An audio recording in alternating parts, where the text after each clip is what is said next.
Semoga Allah limpahkan dan Allah balas dengan sebaik-baik balasan. Mohon diikuti, kita awali dengan sebuah doa. Bismillahirrahmanirrahim. Rabbi habli hukman wa alhiqni bis-shalihin waj'alni lisana sidqin fil akhirin. Amin ya rabbal alamin. Ayat Bunda, saya punya satu doa favorit, yaitu doa ini. Sebelum saya menasihati, sebelum saya berbincang, sebelum saya ngobrol dengan anak saya, doa ini berbunyi, ya Allah karuniakanlah hikmah kepadaku. Ayat Bunda, kepemilikan anak pasti banyak di luar jangkauan kita, banyak kejadian-kejadian yang di luar ikhtiar kita, maka kita hanya bisa mengambil sebuah hikmah untuk dimampukan mencari pesan dari apa yang kita alami dalam dinamika anak-anak kita saat ini.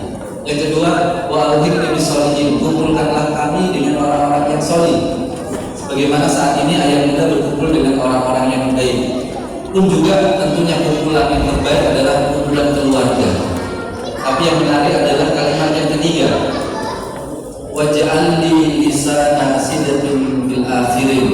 Jadikanlah tutur kataku ini memproduk, menjadikan kebaikan dari generasi setelahku. Maksudnya adalah berharap apa yang kita tuturkan, yang kita nasihatkan, anak kita mengikuti apa yang kita tuturkan. Doa ini memang mirip dengan doa yang sudah ayah Bunda hafalkan.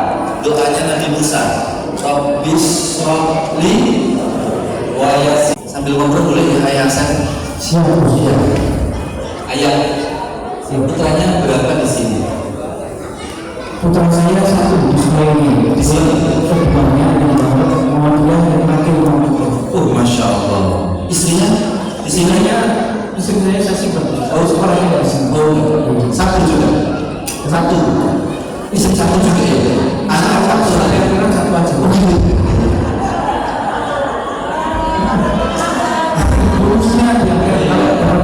Soalnya mohon maaf Bunda, kalau wajah kayak Pak Asep ini itu dikhawatirkan. Gagah, bukti, kaya. Insya Allah. Perkenalkan, saya alhamdulillah istri saya itu 4, Pak Asep anaknya. Ya Bunda, alhamdulillah istri saya itu 4 anaknya. Berarti istri saya berapa Pak? Anak saya? Itu maksudnya ya. Jangan berpikir macam-macam ya, dirinya cukup satu macam saja. Dulu ketika punya anak yang pertama, ayah saya, kira-kira pernah bisa memilih anak nggak? Bisa nggak? Waktu pertama kali mau punya anak itu bisa pilih anak nggak? Bisa. Aku ingin cowok, ya Allah, aku ingin cewek misalnya, bisa nggak? Nggak bisa, meskipun itu Ayah Bunda, kita tidak bisa memilih anak. Dan menariknya, anak pun nggak bisa memilih orang tuanya. Adik, mana adik? Cik sini, saya mau nanya, Cik sini. Adik bisa milih orang tua nggak? Bisa. Kalau adik bisa milih orang tua, adik kira-kira pengen jadi anaknya papa atau anaknya Raffi Ahmad? Pengen jadi anaknya papa? Gak pengen jadi anaknya Raffi Ahmad? Kalau Raffi Ahmad nggak sih? Iya. Makasih ya, makasih. Tak kira tahu. Adik, kalau kita nggak pengen jadi anaknya papa atau anaknya Pak Prabowo? Oh,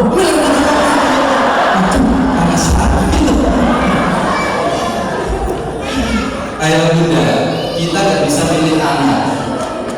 Anak nggak bisa milih orang tua.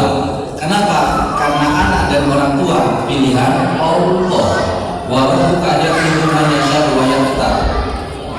Tapi menariknya, kita yang pernah minta anak, tapi anak nggak pernah minta untuk dijadikan anak kepada orang tua tersebut. Ayah masih ingat nggak? 3 bulan pertama nikah, apa ayah inginkan? 3 bulan pertama nikah, masih ingat nggak ya?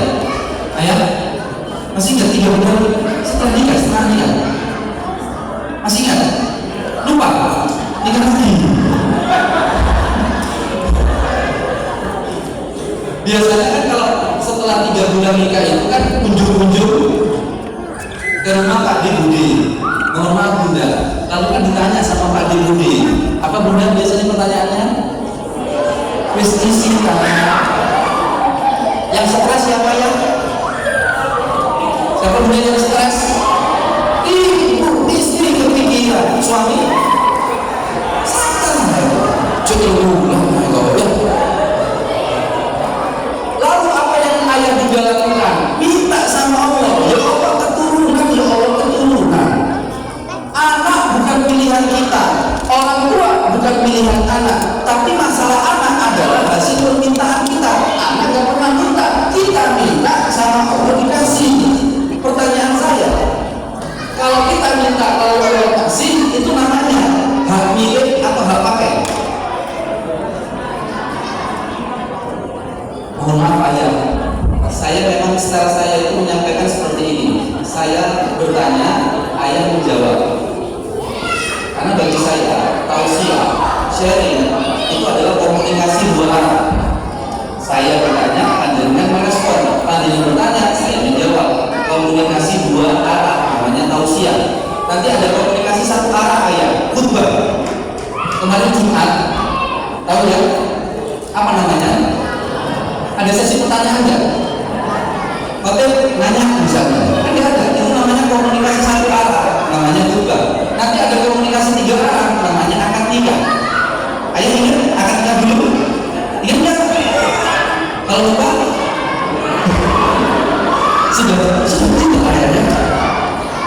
Komunikasi 3 arah namanya akad nikah. Ada wali, ada calon mempelai laki-laki, ada KUA. Masih ingat ya? Komunikasi 1 arah namanya khutbah. Komunikasi 2 arah namanya tausiah. Komunikasi 3 arah namanya akad nikah. Ada komunikasi banyak arah yang namanya ghibah. Komunikasi banyak arah. Soalnya kemana-mana itu.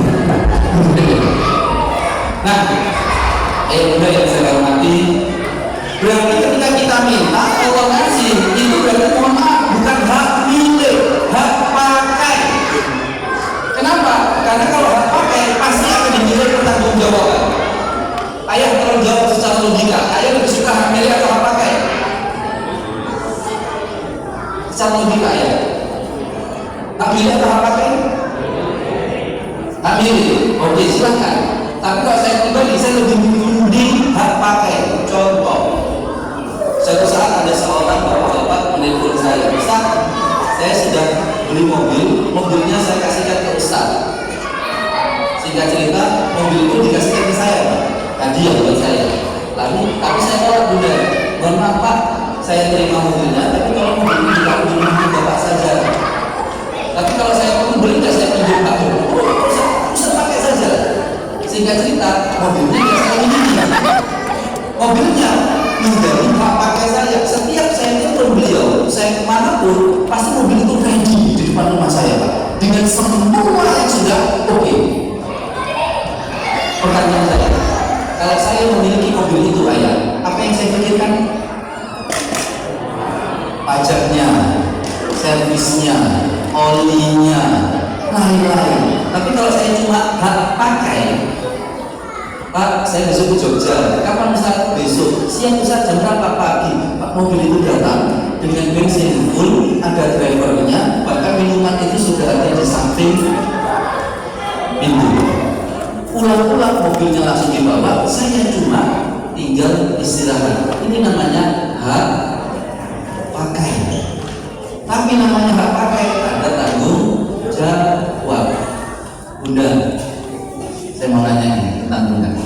Suami orangnya baik nggak? Baik. Masya Allah. Bunda, sekarang pertanyaannya saya ganti. Ayah baik atau tidak? Hah? Baik. Ayah.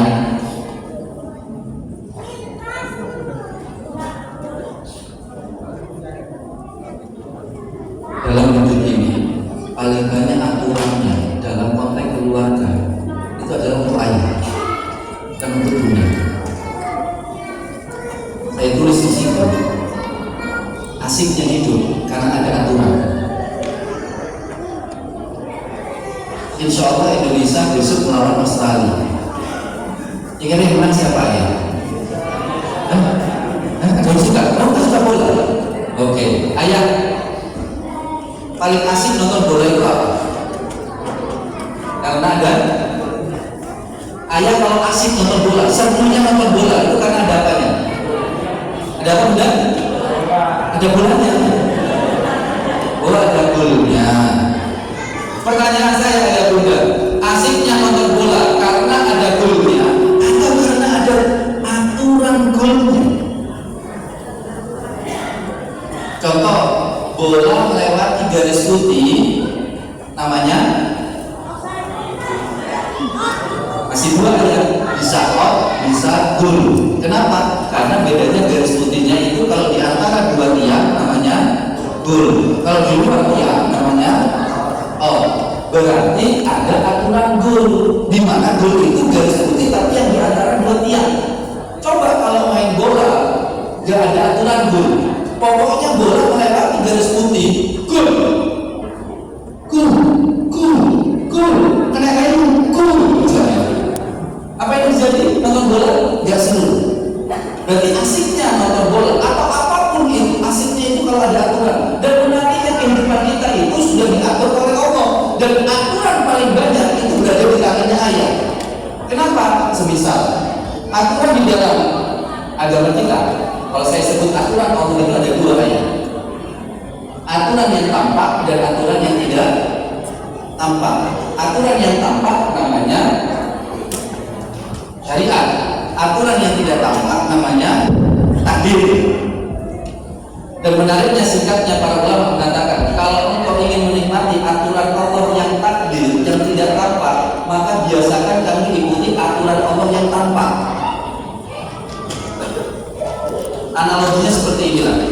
Aturan takdir itu yang di atas, anak tangga kedua. Aturan yang tampak itu, maka kata Imam An-Nawawi, tidak ada orang yang pandai bersabar sebelum dirinya pandai bersyukur. Sama halnya ini, tidak ada orang yang pandai menerima takdir Allah sebelum dirinya itu pandai menerima melakukan aturan Allah yang tampak. Maaf, tadi saya menyampaikan apa yang akan saya sampaikan ini nanti ayah bunda itu dalam perspektif di luar sekolah, di luar pagar sekolah. Saya hakul yakin anak yang masuk sekolah melalui pagar sekolah, selama dia di dalam pagar sekolah, anak itu baik. Tapi kalau sudah keluar dari pagar sekolah, Allahu a'lam. Tapi bolehkah saya memberitahukan ayah, bukan untuk menakut-nakuti, bukan untuk membuat cemas yang berlebihan, hanya untuk kesadaran kita untuk menjadi hati. Kenapa? Karena saya di Surabaya, luar kota, luar provinsi, luar pulau, saya lebih banyak berinteraksi dengan anak-anak yang punya masalah ya. Saya pembina komunitas Surabaya Hijrah. Saya juga sharing partner teman-teman HIV/AIDS. Saya juga berdakwah ke teman-teman lo gue butuh tahu, huruf depannya saja ya. Apa bulan? Ya. Nanti saya akan memisahkan dari titik ini. Sekali lagi bukan untuk membuat panjenengan overthinking, anxiety. Apa bu? Anxiety itu apa bu? Terus apa itu bu? Kekhawatiran yang berlebihan. Coba begini misalnya.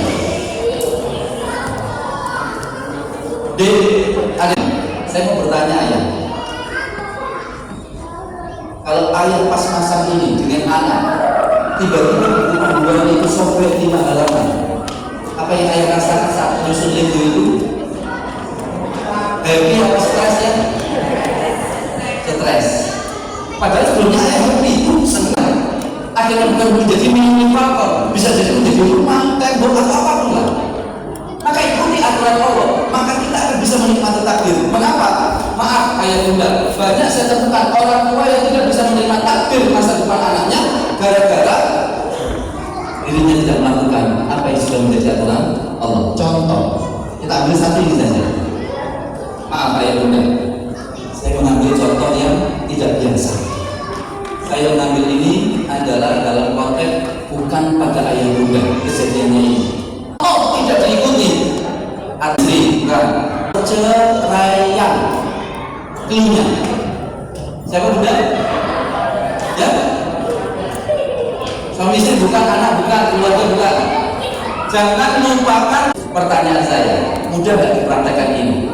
Aturan ini. Contoh. Ibu jangan jawab dulu, semangat ibu menjawab. Ya, susah gitu ya.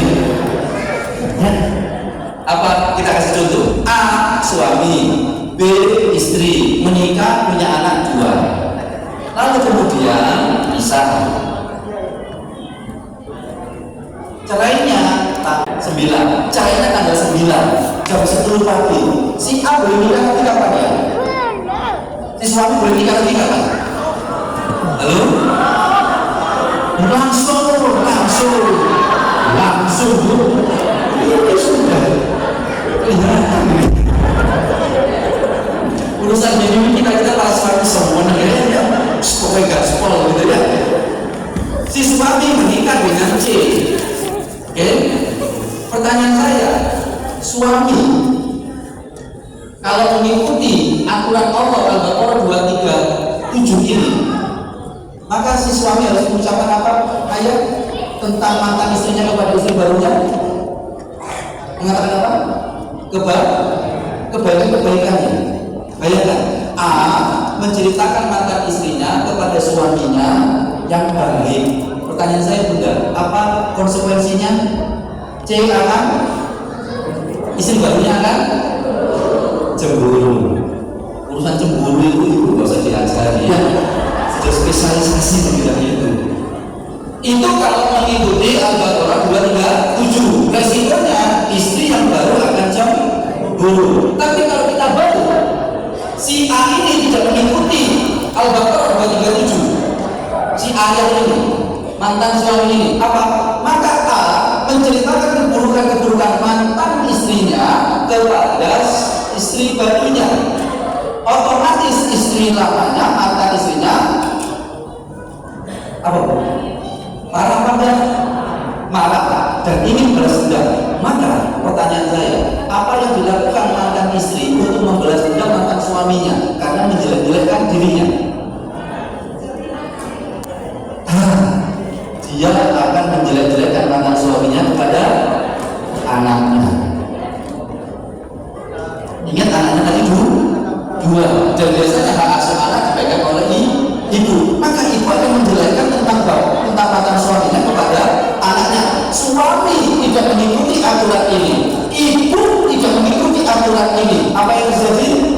Anak akan benci sama ayahnya.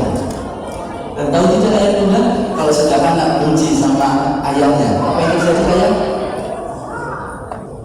Level tertinggi, anak ini berubah jadi huruf G. Dari lu tungguin untuk tahu tadi. Karena saya punya klien 2 bunda, 2 anak ini berubah orientasinya jadi huruf G. Itu gara-gara dia benci oleh ayahnya. 1 memang benci oleh ayahnya, yang 1 gara-gara ibunya menjelek-jelekkan mantan suaminya kepada anaknya. Saya tidak mau detail di sini, cuma kita lihat apa pengaruh dari omongannya ini. Kuat sekali untuk menceritakan keburukan ayah. Dampaknya itu resikonya besar sekali. Maka kalau kita perhatikan ayah bunda, suatu saat ada seorang ibu bertanya kepada saya, Ustaz, suami saya ini LDR, kami ini LDR, long distance marriage. Apa yang bisa saya lakukan untuk menggantikan prosesi pendidikan suami saya kepada anak saya yang laki-laki? Maka saya jawab, ibu tidak akan bisa menggantikan sosok ayah. Maka saya katakan ayah tidak akan pernah bisa digantikan oleh ibu terhadap pendidikan ayah kepada anak, apalagi anak laki-laki ya. Lalu apa yang bisa saya lakukan? Bisa saya katakan cukup satu huruf. Apa? Ibu ceritakan, ibu informasikan, ibu beritahukan ke anak kalau suami ibu atau ayahnya anak ini baik. Kenapa bunda? Karena kalau bunda mendidik anak itu beda dengan ayah mendidik anak. Bunda kan membasuh luka, penuh kasih sayang, penuh dengan kekhawatiran, penuh dengan pelukan, penuh dengan sesuatu yang lemah lembut. Ayah sama apa mirip apa beda? Beda, penuh dengan keras dan tegas, penuh dengan rasa sakit, penuh dengan perjuangan. Beda. Contoh, Desember kemarin saya membawa keluarga jalan-jalan ke Pacitan, ke pantai. Pas kok ya alhamdulillah istri saya masih di penginapan. Saya ngajari anak saya yang usia 5 tahun naik batu karang. Saya bilang naik,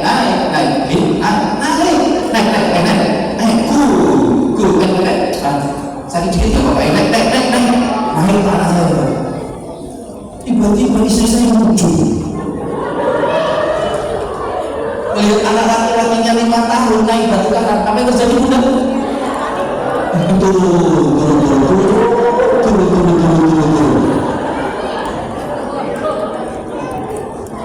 Beda caranya kita itu ngajari anak laki-laki Pak, harus pernah sakit, harus pernah mengalami ketidaknyamanan hidup.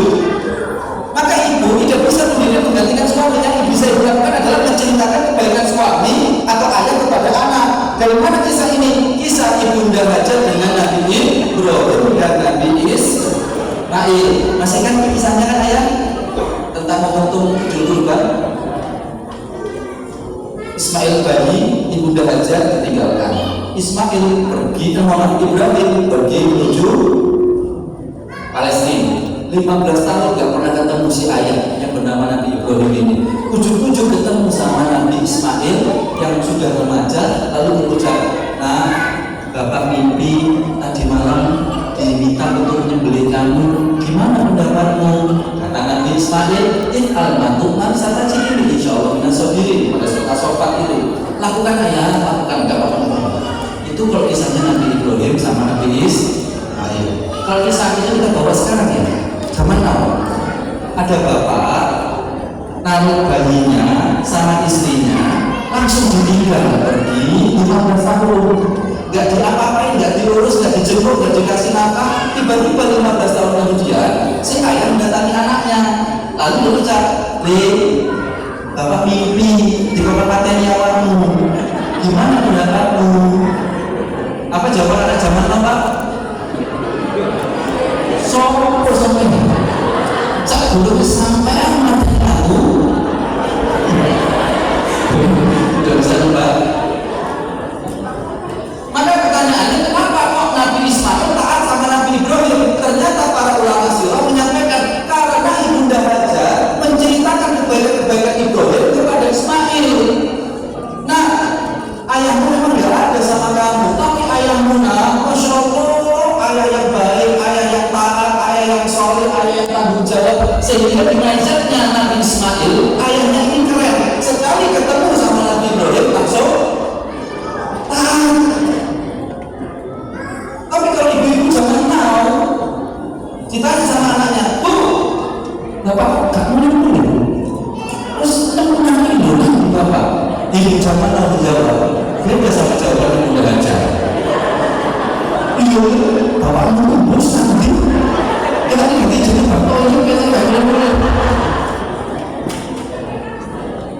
Maka apa yang saya ucapkan dengan hikmah ini, omongan ibu untuk memberikan sebuah nilai baik dari suami atau para ayah kepada anak itu sebenarnya adalah mewakili ibu mendidik dengan gayanya ayah.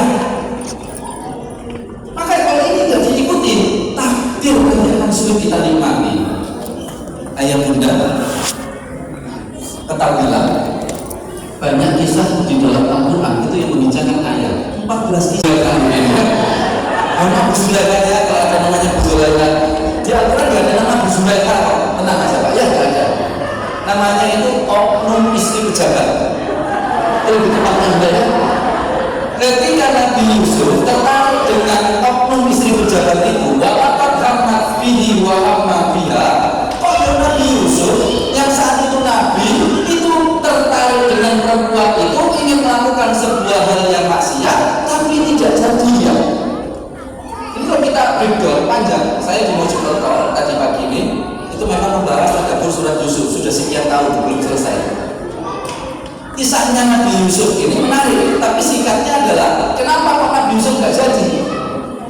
Padahal saat itu menggebu-gebu ingin jadi sama oknum istri pejabat. Cuma gara-gara kalimat laula arro'a burhana rabbi, gara-gara nggak jadi, syahwatnya itu nggak jadi dilampiaskan kepada oknum istri pejabat itu tadi, gara-gara melihat tanda-tandanya Allah. Panjenengan buka tafsir Qurtubi, tafsir Ibnu Katsir, apa yang dimaksud tandanya Allah itu? Ternyata gambarnya, visualnya Nabi Yakub.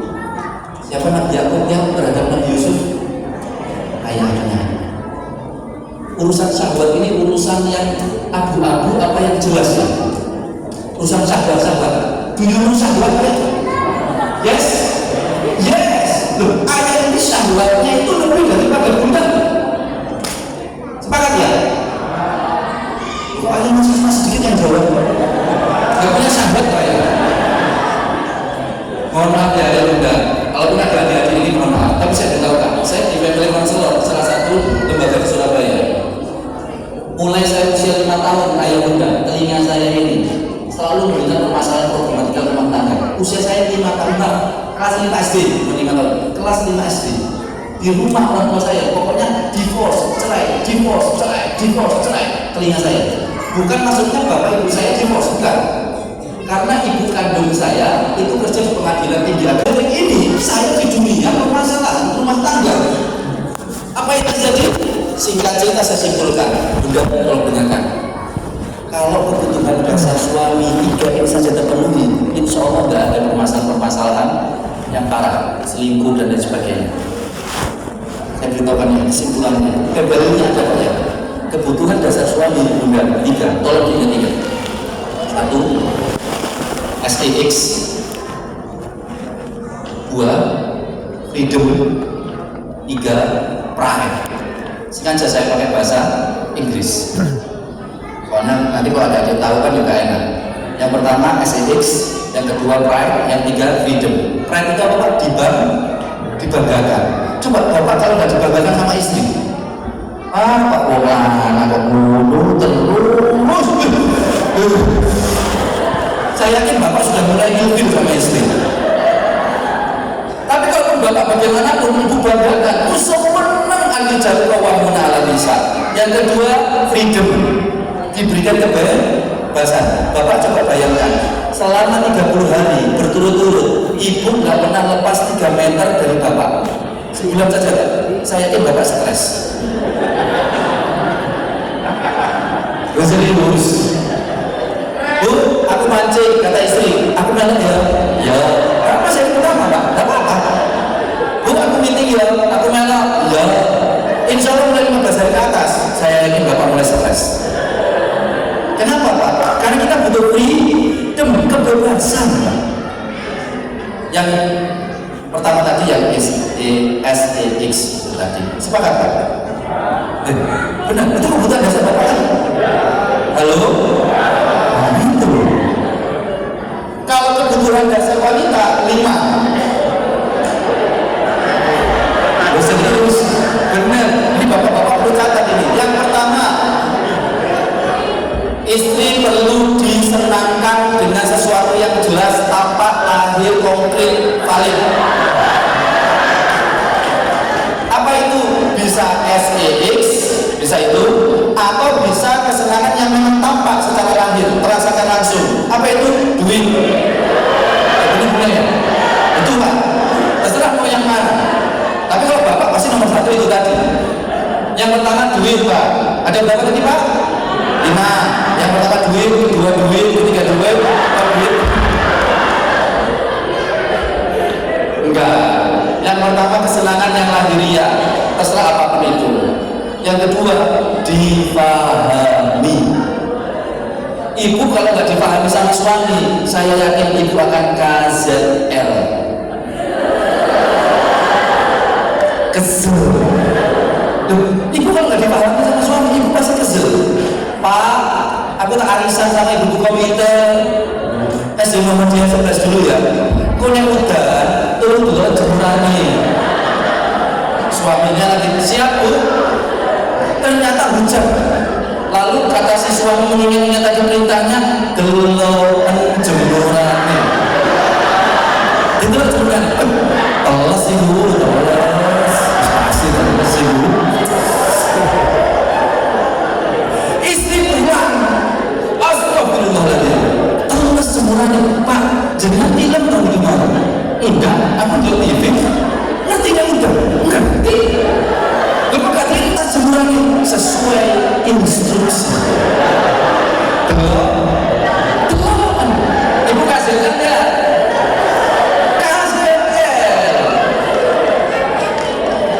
Seorang istri berucap sama suaminya, Papa, tadi malam aku mimpi, Pak. Pas aku ulang tahun, aku tuh mimpi dapat gelang ambil cincin, Pak. Tapi gelang ambil cincin, ya, Pak. Cuma aku mau nanya, Pak, apa ya tafsir mimpiku itu? Kata suaminya, tenang, kau akan mendapatkan jawabannya nanti pas kamu ulang tahun. Pas tenang istrinya, pas hari ulang tahunnya dikasih kotak kado yang indah dari suaminya, dibuka buku tafsir mimpi.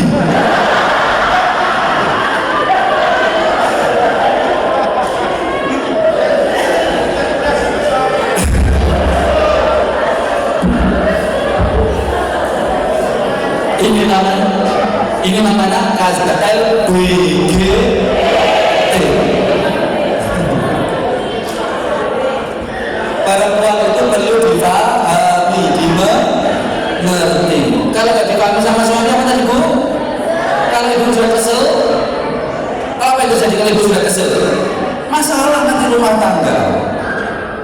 Pak, sini. Tas iki apik yo. Pak, kalau jawab apa? Saya mau tes bapak-bapak, ini sudah paham istri atau tidak ya? Pak, seorang istri bertanya, Papa sini. Tas iki apik yo. Tolong jawab para ayah. Ini kalimat tanya, kalimat informasi atau kalimat instruksi? Instruksi, benar-benar. Oh, ayah yang baik, sudah paham caranya, sudah memahami istrinya. Ayat bunda. Yang ketiga, rasa aman. Perempuan itu perlu, istri itu perlu rasa aman. Yang keempat, perlu dicintai. Dan yang kelima, perlu dikasih nilai-nilai penghargaan.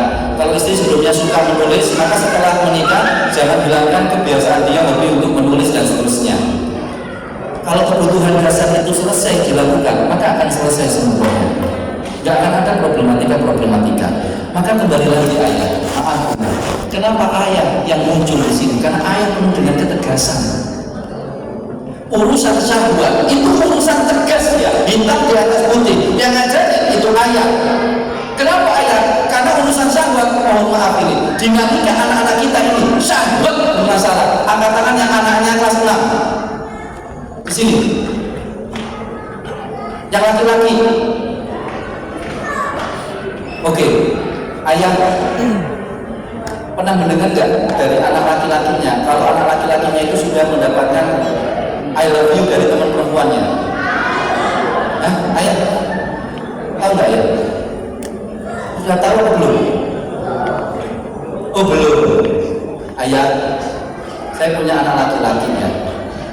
Tadi istri saya berapa tuh? Pak, anaknya ya. Anak saya itu cowok cewek. Kok ya alhamdulillah anak saya itu, saya sebut saja yang nomor 1 itu ya mirip-mirip kayak saya gitu ya. Yang betul-betul kata istri saya itu saya ganteng, kata istri saya. Sama-sama Pak Asep ya. Iya, saya sama beliau sama-sama ganteng, beliau kan sepatunya saja sama kok mereknya ya. Bajunya putih, saya juga putih. Semoga kita sudah jadian ya. Anak saya itu bu, sudah diucapi kalimat I love you oleh teman perempuannya. Waktu itu pas dia masih 6 ya, itu 8 orang ya. Anak cewek kelas 5, 4, 5, 6 SD waktu itu untuk mengucapkan I love you kepada putra saya. Kenapa kok yang ngomongnya anak perempuan? Karena anak perempuan baliknya lebih dulu saat ini. Bunda, kalau tidak percaya, ayah, coba perhatikan anak laki-laki dengan anak perempuan kelas 6 SD. Maaf, ini para guru-guru semua sudah tahu semua. Kalau sudah ada wisuda, sekarang sudah tidak ada wisuda sekarang. Perpisahan kelas 6 yang perempuan sama kelas 6 yang laki-laki, kalau diperhatikan, yang kelas 6 perempuan itu nggak bisa dibedakan dengan gurunya. Sudah dewasa. Tapi kalau kita lihat anak laki-laki kelas 6, iya, imut. Kenapa? Karena balik. Dan tahu tidak, kalau sudah balik ayah, otomatis terinstal namanya fitroseksualitas. Maka dia akan senang dengan lawan jenis. Maka apa yang harus dilakukan? Saya langsung larinya ke sini ayah.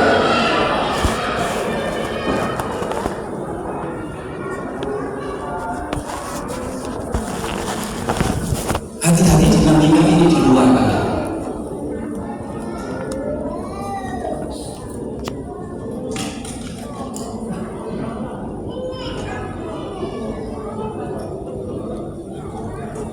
Ini dinamika syahwatnya ayah. Udah bahaya anak-anak. Loh bapak nyuapin saja udah sabar. Ibu kalau nyuapin anak yang masih usia 1 tahun itu sudah bisa jalan, kita suapin anak lari. Apa yang dilakukan? Ibu mengikuti lari. Bapak masih ingat pak, waktu anak masih 1 tahun, 1 tahun setengah, bapak suapin anak lari. Apa yang bapak lakukan? Ayah ini, kau ayah ini kamu. Kita pasti tahu bapak kan, nerima kalau kita harus ini lari. Makanya namanya speech delay itu adalah wilayahnya ke ibu. Ibu kalau menyusui itu ngomong itu ibu rumah. Ibu ngomong ada diri tetap ngomong. Tahu pak nyetir ibu. Kita seakan-akan mendengarkan, benar pak? Seakan-akan mendengarkan, seakan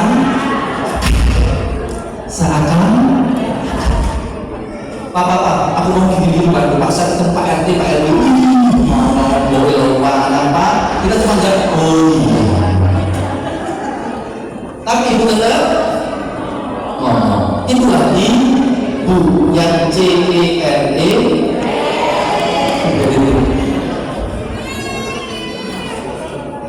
0 sampai 2 ibu, 3 sampai 5 itu 2 orang tua ayah. Untuk apa? Pada sisi fitrah gendernya, anak akan mengetahui mana ayah, mana ibunya, mana laki-laki, mana perempuan.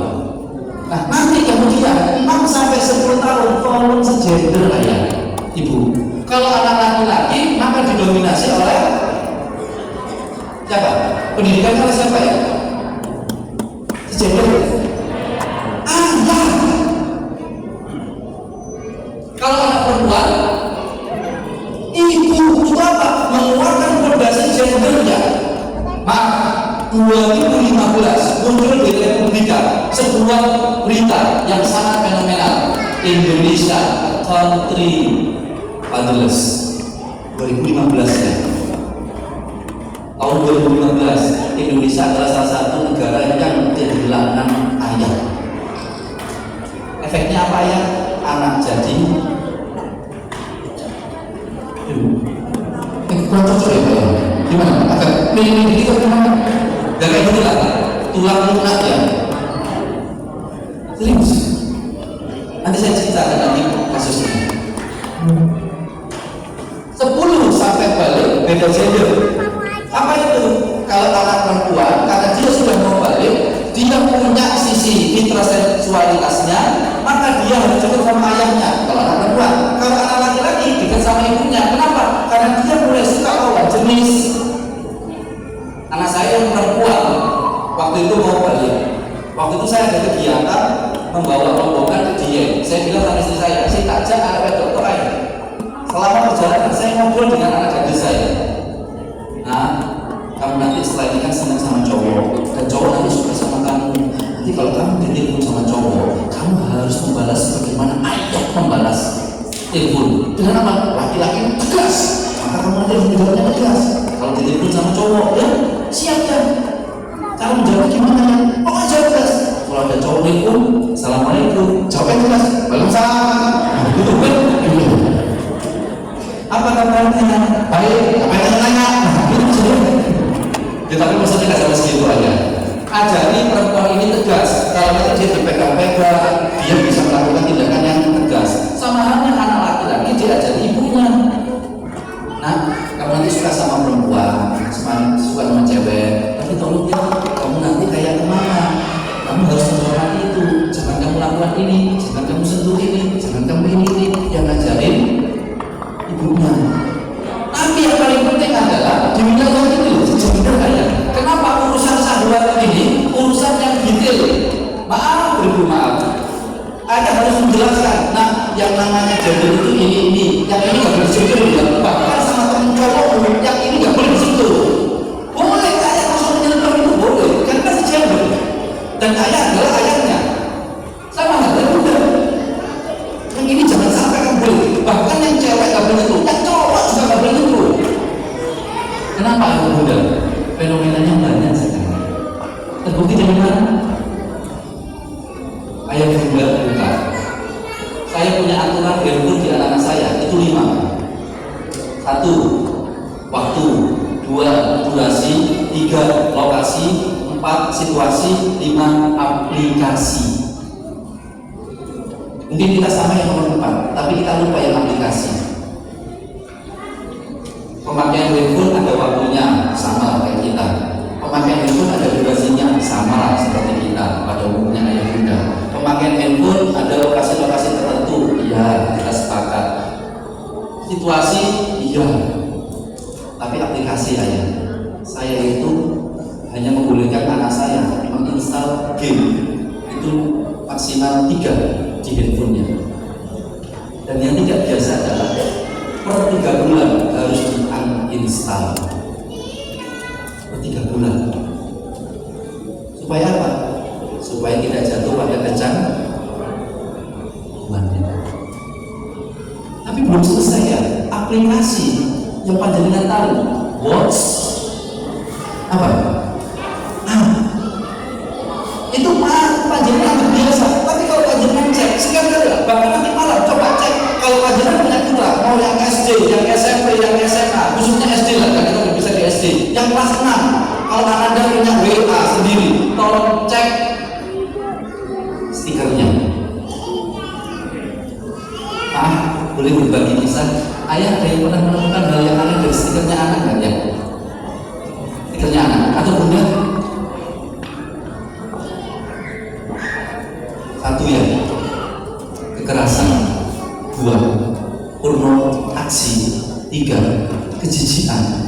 Itu ramai di stikernya anak-anak kita dengan dibalut oleh satu konten namanya lucu. Ini kejadian pada anak saya waktu dia kelas 6 SD. Istri saya tanpa sengaja membuka handphonenya, di grupnya itu stikernya wala quwata illa billah yang 3 ini. Tapi kontennya tuh lucu, porno aksi, pornografi, kontennya lucu, kejijikan lucu. Anak kita melihat bukan kekerasannya, anak kita melihat bukan porno aksinya, anak kita melihat bukan kejijikannya, tapi lucu. Buktikan sederhana saja. Ayah, tahun 90-an, bunda melihat laki-laki, tampilannya perempuan, apa yang bunda rasakan?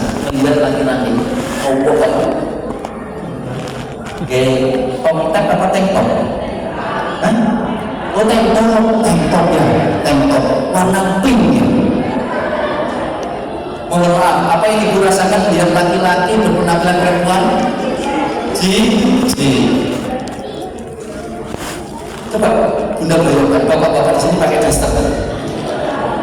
Apa yang terjadi bunda? Sama kayak saya. Maka kenapa saya itu tidak mendakwahi teman-teman dari logo ibu tahu? Saya ingin mendakwai teman-teman huruf G ya. L saya enggak, B enggak, T enggak.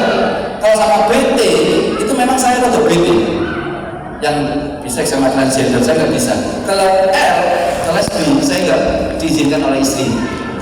Pada waktu itu saya pengennya dakwahnya ke teman-teman L enggak. Ya, serius. Kenapa? Karena kalau saya mendakwahi L, kan L nggak suka saya, benar-benar L suka sama L. Saya gitu ya. Lalu kemudian ketika saya bilang sama istri saya bilang gini, logikanya istri saya jalan. Ya, kalau ayah ingin mendakwahi L, pertanyaannya, kalau L-nya hijrah, L-nya sembuh, berarti L kan suka laki-laki. Nah, pertanyaannya, siapa laki-laki yang pertama kali disukai L? Siapa bukan? Saya. Berarti nggak disukai istri saya ya. Makanya istri saya kalau mau silakan G. Akhirnya saya mendakwahi G. Mendakwahi laki-laki. Meskipun saya tetap berdek ya. Karena kayak gitu juga disukai mereka. Apalagi model kayak dia. Apalagi kayak beliau kan jadi kan ini serius. Saya punya klien apapun terjadi saat ini ya saya bilang sama istri saya, baik pun siap, karena saya ini termasuk kategori SSTI ya. Saya ini termasuk SSTI. Apa benda SSTI itu benda? Suami-suami takut istri, astagfirullahaladzim, nggak boleh ya enggak. Suami itu nggak boleh takut sama istri, yang benar itu suami taat istri. Betul. Waduh, dijadikan halus-halusannya saja. Maka ya bunda, saya berpesan, ya jangan lihat posisi anda di usia ini, di usia anda. Ya kalau masih SD, nanti coba lihat. Kalau anak ini bermasalah ya, berarti konten yang dia lihat itu kelucuan. Maka saya buktikan tadi. Pernah lihat di TikTok nggak? Pernah lihat di Instagram nggak? Yang short misalnya di YouTube dan lain sebagainya. Ada orang ngobrol dengan sesama dirinya konten ini, tapi dia ketika satu di sisi laki-laki, di satu sisi dia perempuan. Tapi orang yang sama. Coba lihatkan sama anak kita, pasti anak kita tertawa 100%. Sudah saya survei di 4 sekolah. Dia tertawa kenapa? Karena anak kita melihat kontennya itu lucunya, bukan pesannya dan menariknya. Itu yang memang disiapkan sama teman-teman ibu untuk tahu ya. Saya buat bocorannya saja. Anak-anak kita menjadi target mereka. 4 alasan. Lebih murah, lebih mudah, lebih nikmat untuk jangka panjang program mereka. Makanya yang di Tangerang itu panti asuhan yang viral itu di Sudirman yang SODOMI kan anak-anak panti asuhan itu seperti itu ya. Jangan hilang sosok ayah khususnya di usia ini. Jangan hilang. Kenapa? Begini, ayah itu artinya 5 menit lagi ya. Ayah itu artinya ini loh. Sima mungkin ujungnya min asalis jujur. Ayah kalau beli kambing lalu dititipkan atau dikurbankan ke SD Muhammadiyah 11 sama pihak panitia SD Muhammadiyah 11, kambingnya diapain ya? Dikasih tanda. Itu namanya sima, tanda kepemilikan. Oh ini dari Pak Asen dan sebagainya. Yang kedua tandanya itu alamat. Alamat itu adalah faslu baina amrayni. Apa itu? Di antara dua tempat. Makanya alamat itu menjadi bahasa Indonesia menjadi alamat. Antara kita berangkat sampai kita menuju tujuan. Tapi menariknya yang ketiga tanda itu adalah ayatul al-ayat. Coba Bapak Ibu baca pakai bacaan bahasa Indonesia. Madrasah dibacanya apa? Madrasah. Ayatul dibaca ayat. Makanya kenapa di surat Yusuf tadi itu laula arwah burhana rabbi, tandanya yang Allah tunjukkan itu tandanya Nabi Yakub.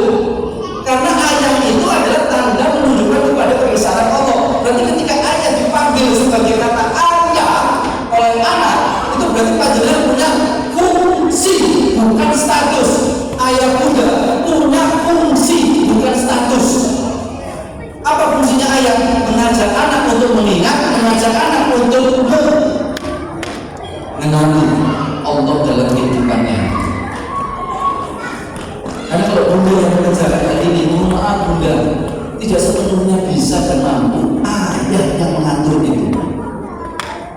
Maka singkatnya ada 3 yang ingin saya sampaikan, dalam arti saya hanya menyebutkan saja yang ini. Bapak Ibu, singkatnya saja, istri sama suami itu baik. Kalau sudah pasangan berantakan, insya Allah anak berantakan. Saya buktikan dengan sebuah permisalan yang sederhana. Nanti malam, tolong, apapun yang terjadi pada ayah sama ibu, ya bunda, apapun yang terjadi, konflik, problematika apa, nanti malam pasangan tunggu, panjenengan ibu panggil suami, apa sih? Suami, ya. Pokoknya cuma nggak bisa. Kita mesra-mesraan kayak begini. Anak lagi main nonton TV, bapak ibunya skenario produk mesra-mesraan, suap-suapan. Amin. Tiba-tiba anak menoleh, melihat bapak ibunya melakukan sisi seperti itu. Apa yang dimaksudkan anak? Sweet.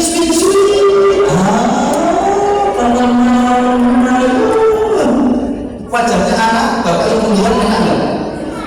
Wajahnya anak, bapak ibu, ketika bapak ibu melihat anak yang melihat komentar seperti itu, enak enggak wajahnya anak? Enak. Membahagiakan. Kenapa? Karena anak melihat bapak ibunya mesra. Pasangan qurrata a'yun, anak insya Allah qurrata a'yun. Tapi kalaupun ada satu yang terjadi, demi Allah, khususnya para ayah, saya berpesan, tolong sampaikan ini kepada ayah yang lain, bukan panjenengan. Kalaupun seorang ayah mengambil pesan, mengambil keputusan, memisahkan keluarga, saya berpesan, broken home itu urusan yang lain, tapi jangan sampai broken home menjadikan anak broken heart. Kenapa ayah? Ayah yang memegang kendali dalam rumah tangga. Yang kedua, ikutilah anak dengan kesolehan orang tua. Singkatnya ya, kalau sholat takbirannya di rumah, ya. Ini saya ambil sederhana saja. Kalau sholat takbirannya di rumah, kalau bisa, kenapa? Anak secara fitrahnya, sebenci-bencinya kepada bapaknya, tidak akan pernah mengalirkan bencinya. Kenapa? Darahnya mengalir, nasabnya terikat. Maka yang disalahkan oleh anak adalah penyebabnya kenapa bapaknya seperti itu. Ayah bunda, saya sama istri saya sama anak-anak saya membincangkan sesuatu yang tabu oleh masyarakat pada umumnya. Maaf, Pak, Bapak pernah membincangkan tentang poligami nggak dengan istri?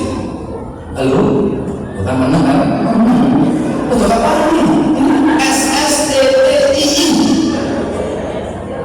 SSTTI, bukan hanya SSTI kita. SSTTI, suami-suami takut taat instruksi istri. Saya sudah biasa ngomong poligami dengan istri saya, membahas tentang hal itu. Yang kedua, Pak, saya sudah membiasakan saya ngobrol sama istri saya tentang kematian saya. Serius, ini takut bagi masyarakat, tapi bagi saya ini asik ngobrolannya, akhirnya menguatkan bonding kita. Saya ngobrol sama istri saya, Bun, kalau besok ayah meninggal, bunda nikah lagi apa enggak? Pernah nanya gitu ya ke suami istri? Tanya.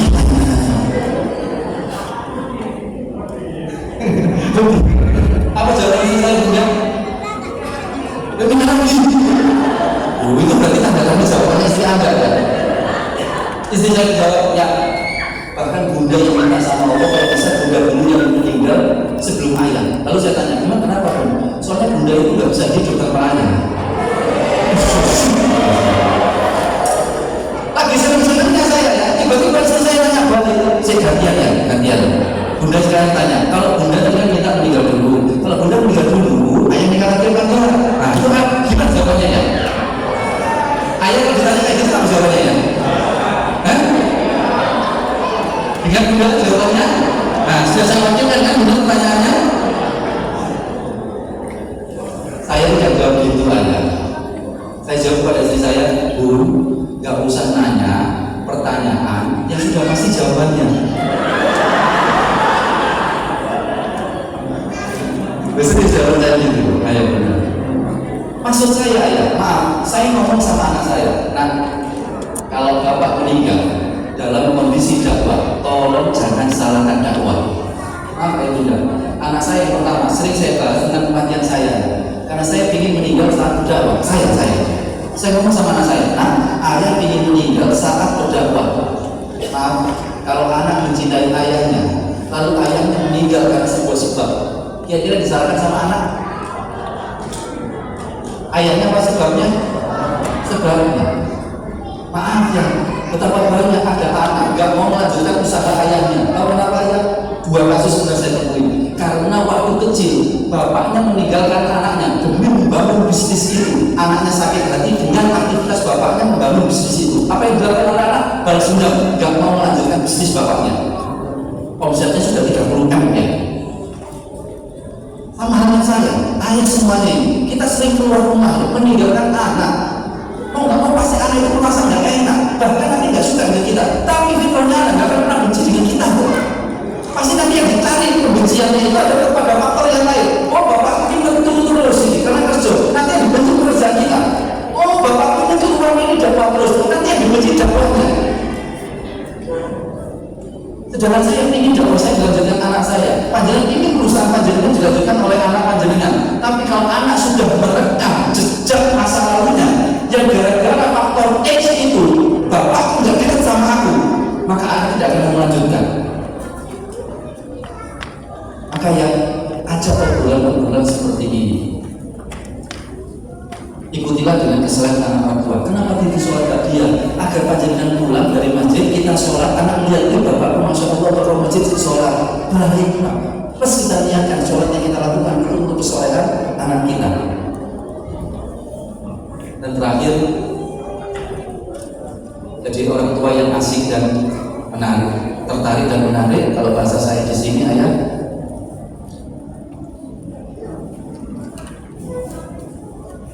gaul dan asik. Sudah, saya tidak akan kita tertarik lalu kita menarik anak kita, jangan.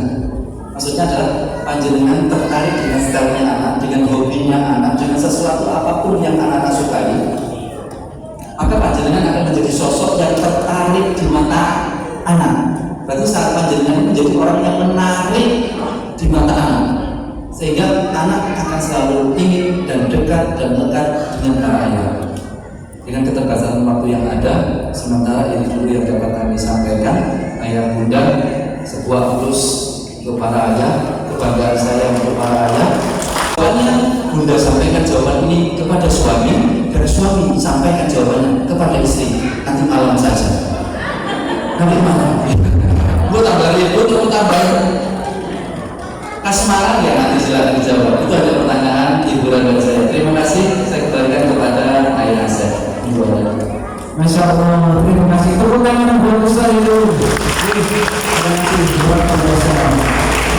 Jadi tadi istri-istri itu sebenarnya saya ini ketua umum istri. Ikatan suami tayang istri. Bukan yang ada tanyanya. Jadi meskipun kita sebagai bapak-bapak, kita selalu urutan keempat setelah ibu baru ayah. Tapi kasih sayang dan darah sesungguhnya luar biasa. Kita prioritas kalau kita bekerja, kita ada kegiatan dan segala macam. Kalau betul istri itu yang kalau yang corona langsung gitu. Baik, acara selanjutnya ini saya buka sesi tanya jawab. Saya sangat sure bagaimana hadirin sekalian untuk menanyakan segala sesuatu tentang usia dan para nanti yang luar biasa sangat bagus. Maka saya buka untuk bapak-bapak dulu. Bapak-bapak dulu, tiga dulu, bapak-bapak dulu. Itu bapak.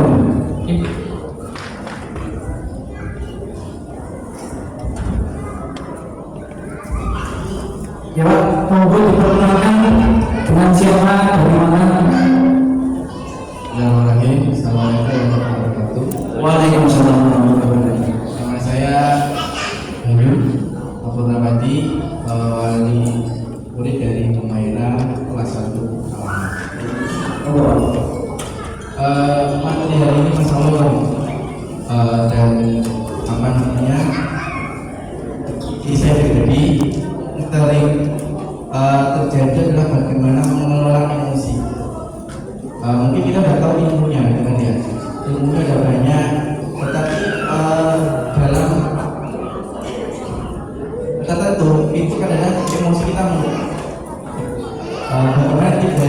dijelaskan dulu untuk mengelola emosi itu agar apa namanya kita tuh dari anak itu tidak terlalu sensitif untuk mengingatkan atau membersamai yang seperti itu. Itu dari saya. Assalamualaikum warahmatullahi wabarakatuh. Waalaikumsalam warahmatullahi wabarakatuh. Saya bukan lagi dari sisi sebelah kiri panggung. Ibu-ibu masih udah ayam ada ayam makannya. Oh, bapak dulu ya.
Moga silakan headset itu yang tinggi sekali itu kan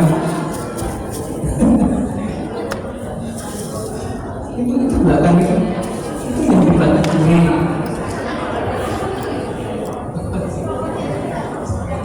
Assalamualaikum warahmatullahi wabarakatuh. Waalaikumsalam. Saya Wali Murid dari kelas 6 Arosi. Kamu kurang kelas bu? Kurang kelas ya Pak? Kurang kelas bu? Saya wali kelas dari 6 Arosi. Dengan musika?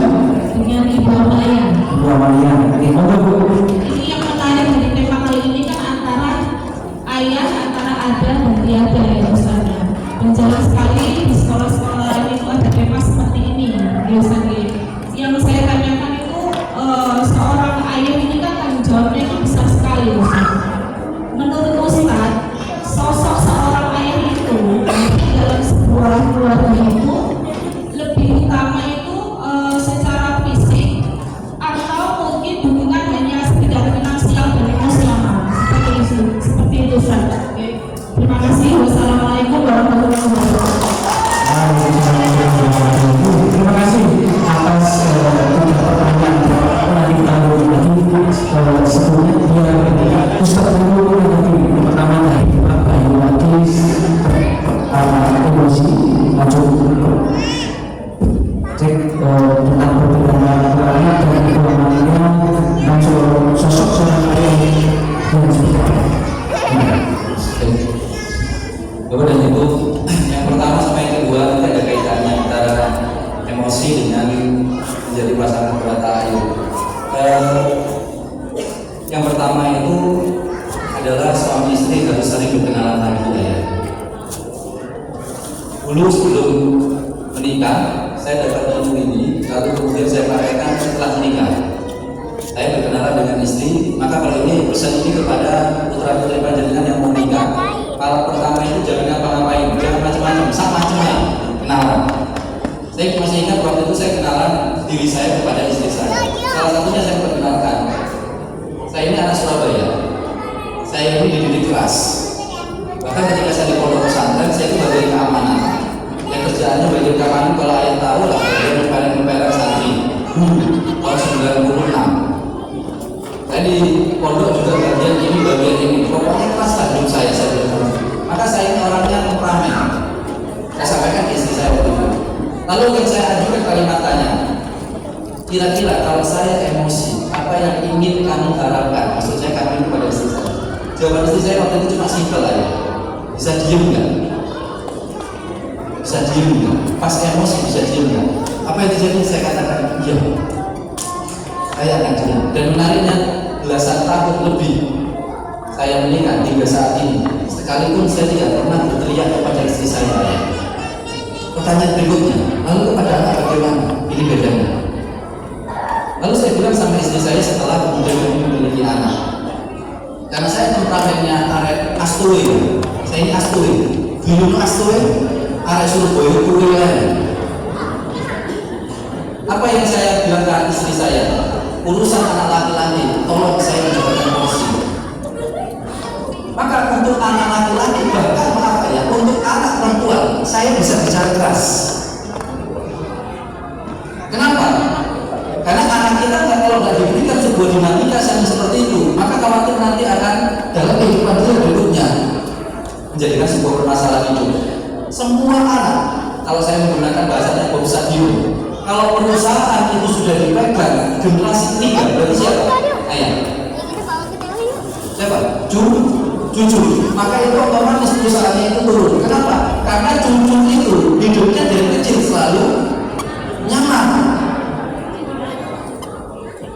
Tadi mohon maaf, saya perlu revisi. Saya bukan guru ya. Saya memang pernah ngajar di salah satu sekolah yang konon kisah high class. Sampai saya lihat ada siswa itu mulai dari rumah sampai ke kelas itu nggak pernah kena yang namanya udara panas. Semuanya AC. Rumah, kamar AC, ruang keluarga AC, ruang tamu AC, masuk mobil AC, masuk mobil sekolah AC, masuk kelas AC. Sampai keluar mobil itu tasnya itu bisa jalan sendiri ya. Dibawa supir maksudnya. Apa yang terjadi? Kalau semua anak dibuat nyaman dunianya, pasti masalah. Maka rumus dalam Islam, dunia itu jangan buat nyaman, ibadah yang buat nyaman. Doanya Nabi Ibrahim, surat 14 ayat 37, Rabbana inni askantu min dzurriyyati. Satu yang coba obrolkan dengan pasangan, kalau ayah emosi bagaimana. Yang kedua, kalau kepada anak, apakah boleh kemudian bersuara lantang kepada anak? Saya yang mengikuti pendapat boleh, tapi jangan sering-sering. Yang kedua, boleh nggak melakukan kontak fisik? Saya menyarankan untuk anak zaman sekarang kurangi, kalau bisa tidak usah.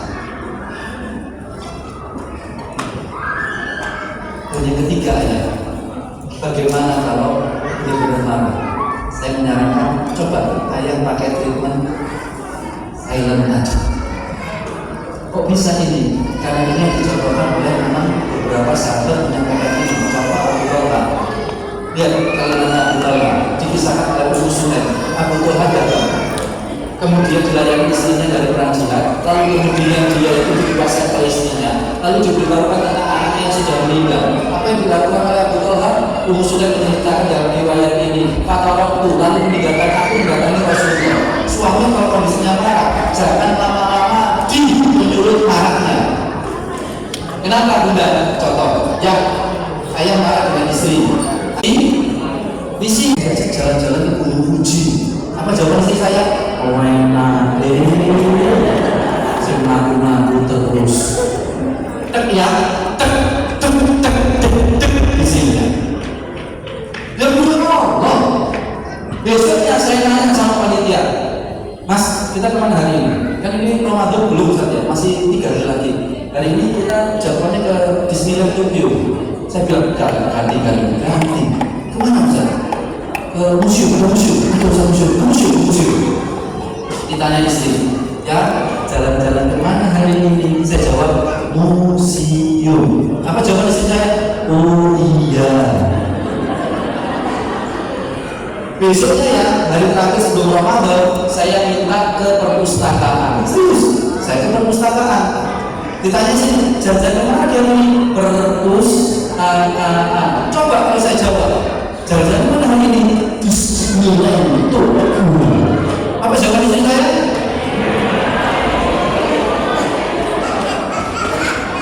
Apa yang harus kita lakukan ya? Kita ini jogo-kati istri, tahunya dari mana?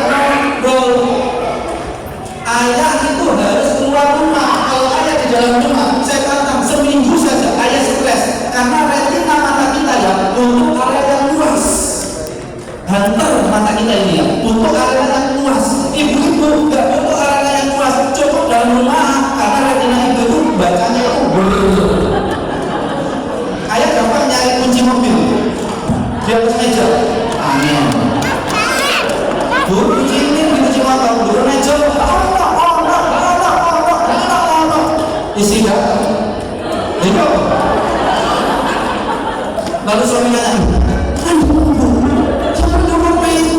lihat ucapan istri dunia sama makanya apa Pak Neng boleh itu gawe mohon maaf itu kan kalimat yang menyakiti perasaan kita Pak Ayah karena dari awal kita nyari pakai apa Pak? Karena mata kita ini fokus tapi memang jauh maka kalau kita di rumah Pak stres karena mata kita bertumbuh puas. Ibu-ibu itu cukup di sini, sangat kelihatan lagi masak. Ayo siapa itu? Ya.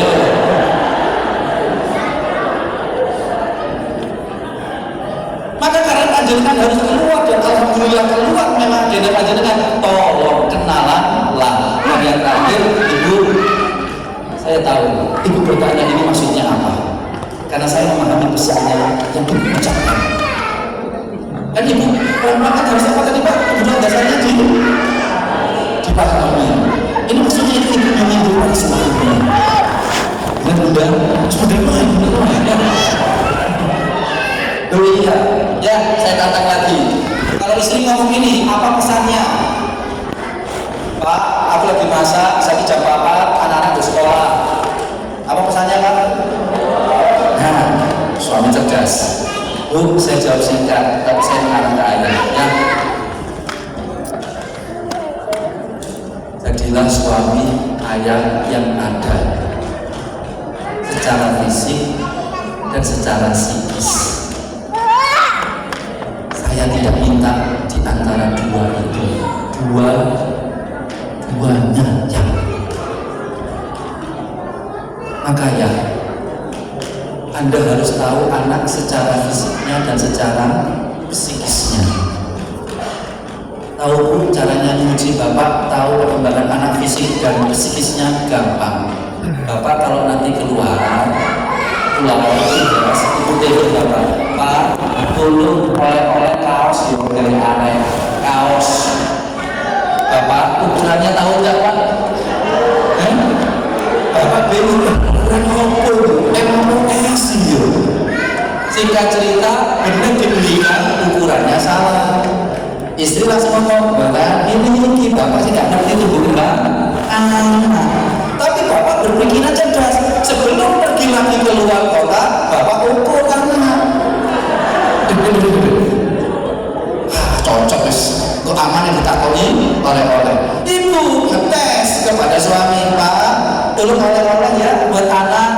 Usia Bu, kaos lagi kelambi siap. Dan nanti Bapak sudah tahu ukurannya. Tapi Ibu lanjutkan, tapi tolong gambarin sih senengi anak-anak ya. Sekarang bukan fisik lagi, psikis yang disukai anak-anak. Bapak bingung karena kita sebagai laki-laki para ayah tidak tahu perkembangan itu. Maka kebalikannya, kalau ingin tahu perkembangan anak secara fisik dan secara psikis, berarti ayah harus hadir secara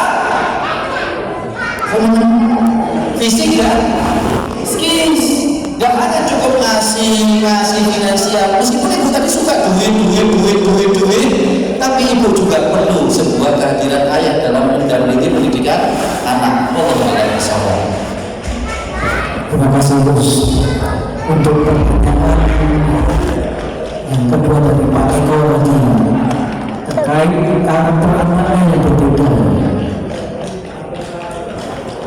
Karakter anak yang berbeda, ada dia punya dua anak karakternya berbeda sekali. Dan terakhir itu dari ibu anaknya dengan apa kehadiran seorang ayah itu seperti apa?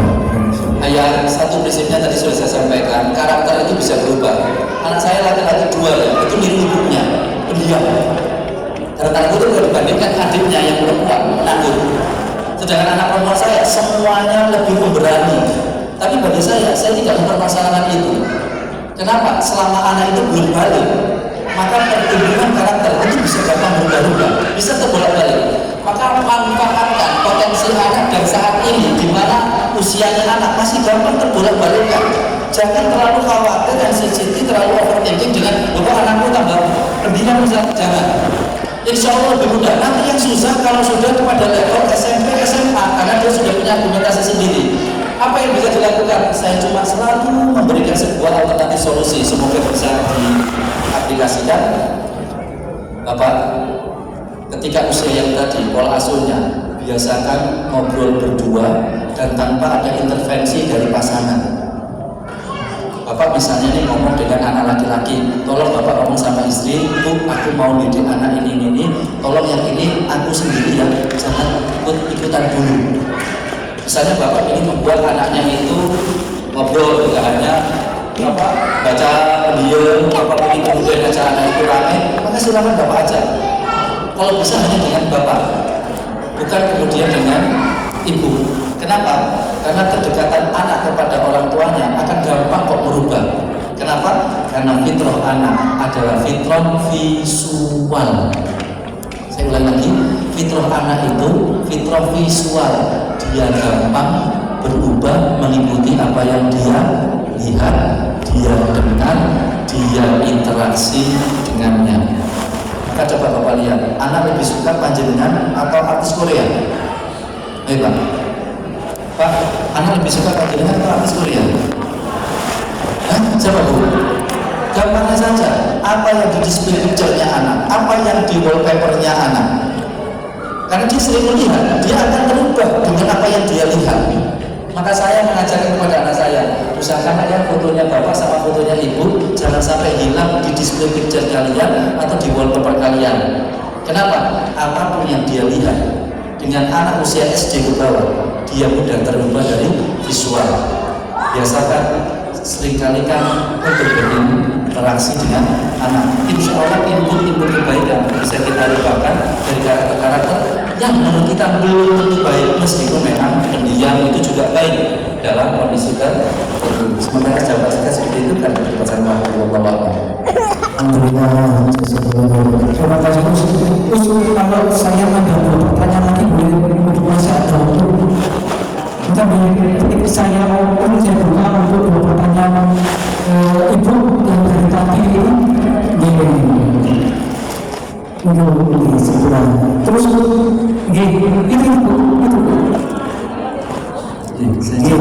Tanya singkat, nanti saya jawab singkat juga boleh. langsung dijawab aja Assalamualaikum warahmatullahi wabarakatuh. Waalaikumsalam. Perkenalkan Ustaz, nama saya Bunda Rafa dari 4 Al-Fudus. Saya mau menanyakan Ustaz, apa sih rahasianya agar seorang ayah ini bisa menjadi sosok yang sangat dirindukan oleh anak-anaknya? Yang terakhir Ustaz, apakah benar sifat seorang ayah itu akan menurun ke anak-anaknya? Itu aja Ustaz. Wassalamualaikum warahmatullahi wabarakatuh. Waalaikumsalam warahmatullahi wabarakatuh. Singkatnya, ayah, tolong ucapkan doa ini, tolong ikuti kata saya. Allahumma Tahhir qalbahu Waghfir dhanbahu Wahsin farjahu. Ya, doakan doa ini untuk putra putri panjenengan. Caranya sentuh dadanya, karena ini doanya Rasulullah kepada seorang anak yang saat itu mau izin maksiat. Rasulullah kemudian menasihati dekat dengannya, satu dekat dengannya, dua Rasulullah ajak dialog, ketiga adanya interaksi tubuh, sikletus. Lalu Rasulullah berdoa. Maksud saya lakukan 4 hal ini kalau ingin jadi seorang ayah yang diidam-idamkan anak. Saya tahu keterbatasan waktu ada, pembagian kita dengan amanah yang lain banyak, tapi minimal lakukan 4 ini, dekat dengan anak, ajaklah ngobrol. Tapi yang paling penting adalah yang sering dilupakan oleh ayah apa? Supaya sentuhan. Ada anak di Jogja itu ngedar narkoba, padahal dia anak kaya, anak orang mampu, tapi ngedar narkoba. Tahu kenapa? Karena dia kehilangan sosok ayah, dia dekat sama omnya ini ngedar narkoba. Sebuah sentuhan yang membuat dia itu kangen dengan sentuhan itu. Sentuhan itu di mana? Kalau orang laki-laki, pundaknya. Kalau punya anak laki-laki ayah, biasakan pegang pundaknya, kucuk kayak ayah lah. Ibu kalau butuh suami, bagian tubuh yang mana nih? Kalau ingin berkeluh kesah, pundak. Makanya bapak kalau istri menangis, nggak usah ditanya, oh menangis, cukup ayah bilang, bu, pundakku. Kan enak, selesai. Maka cari pundak suami untuk menghilangkan keluh kesah. Loh kan, kalau yang belum nikah gimana? Nyari pundak apa? Ya, begini gitu lah. Kayak gitu, kan nyari bahu temennya tadi. Ini dia gitu. Nyari bahu temennya. Apalagi kalau bahu suami. Nah, bagi yang single, dia cari bahu jalan. Terus dosa mesti diserah. Sentuh ya. Kalau ngomong iya, dekat iya, kita itu jangan nyentuh yang pundak. Kalau anak gadis dari kepala sampai punggung pundak. Dulu anak gadis itu ayah dari kepala sampai punggung. Ada filosofinya memang. Tapi sekali lagi bersikapnya seperti itu. Yang kedua, sentuhan ayah, lalu kemudian mendoakan. Oh ya, satu lagi, kalau ayah mau berkenan, doanya itu pas anak tidur. Kalau perlu pas pegang itu dadanya, karena Rasulullah memberikan dadanya. Kalau saya itu pas bangun, anak saya masih tidur, saya pegang dadanya, lalu kemudian saya ucapkan doa itu tadi. Nanti panjenengan cari saja, googling ada kok. Kalau nanti bisa bertanya, saya kasihkan pesan saja sekalian. Yang kedua, itu bertanya untuk ayah ibu sama ya bagian sama. Jadi ayah doanya anak. Tolong dijawab, sebutkan doa yang ayah paham pada anak paling banyak lebih dari 5. Ada ayah mendoakan anaknya lebih dari 5 doa, katakan dapat doorpress. Apa itu doorpressnya? AC apa sih? Silakan. Ayo ya, mendoakan anak oleh ustaz yang sudah tanya, kiainya ini. Ayah lebih dari 5 ya. Oke, nanti aja silakan jawab. Tapi izin ayah doanya ditambah ya. Salah satu doa yang tadi serius untuk anak terjaga dari perilaku syahwat. Sementara itu keterbatasan waktu. Yuk, satu lagi yang terakhir. Nanti ada dari ibu sudah baca sini, ada pertanyaan atau sudah cukup? Sudah terjawab semua nih. Oh ini, paling pojok depan. Satu pertanyaan lagi.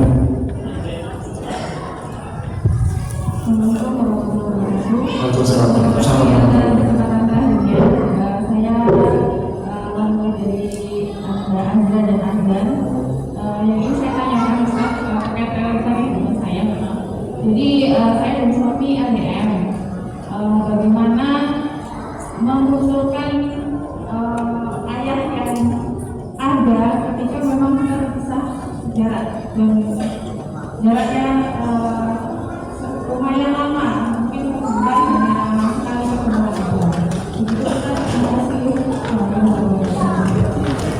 Ya, terima kasih Bunda. Itu tadi sudah saya spill. Jadi kalau sekarang kan sudah lebih nyaman lah daripada zamannya Nabi Ibrahim. Sekarang ada video call, visi dan lain sebagainya. Insya Allah seperti itu Bunda. Tetap ada komunikasi dan interaksi, tidak mungkin tidak. Yang kedua yang tadi saya sampaikan, dan ini jarang dilakukan oleh para istri atau para ibu, yaitu apa? Memvisualkan ayahnya, yaitu ayah dan anak suami Anda, itu dengan visual yang baik kepada anak. Informasikan, ceritakan kebaikan-kebaikan suami kepada anak. Insya Allah anak dengan itu mengambil hikmah dari kisah Nabi Ibrahim dan Nabi Ismail tadi dan surat Al-Baqarah 237 tadi, maka anak akan mendapatkan sebuah mindset dalam dirinya, meskipun ayahnya tiada dalam secara lokasi, tapi perhatian ayah tetap tertuju pada diri anak itu. Itu yang paling sederhana, yang paling simpel. Tapi kalau mau dibawa detail lagi, ya silakan. Ya, kalau bisa komunikasi per 3 hari sekali lah. Itu sebagaimana saya dengan istri, kita tidak boleh lepas komunikasi. Saya dengan istri ya, misalnya, itu lebih dari 4 jam ya. Itu nggak boleh. Saya istri sepakat. Untuk apa? Mengikat bonding kita, saya dengan istri. Misalnya, tadi saya datang di sini, saya laporan, Bun sudah sampai datang di SD Muhammadiyah. Nanti saya ke TP, saya pasti datang, Bun sudah sampai datang di TP. Saya tidak lebih dari 4 jam harus ada informasi. Bukan bukan untuk kemudian hidupnya itu enggak, hanya untuk keikatan batin di antara kita. Sama halnya ayah juga seperti itu. Ya, kalau ya anaknya di kota terus sesiku ayah 3 hari sekali lah, agar tetap ada terjalin sebuah komunikasi. Jika ada komunikasi verbal, semoga kuat komunikasi batinnya terikat. Wallahu a'lam bishawab.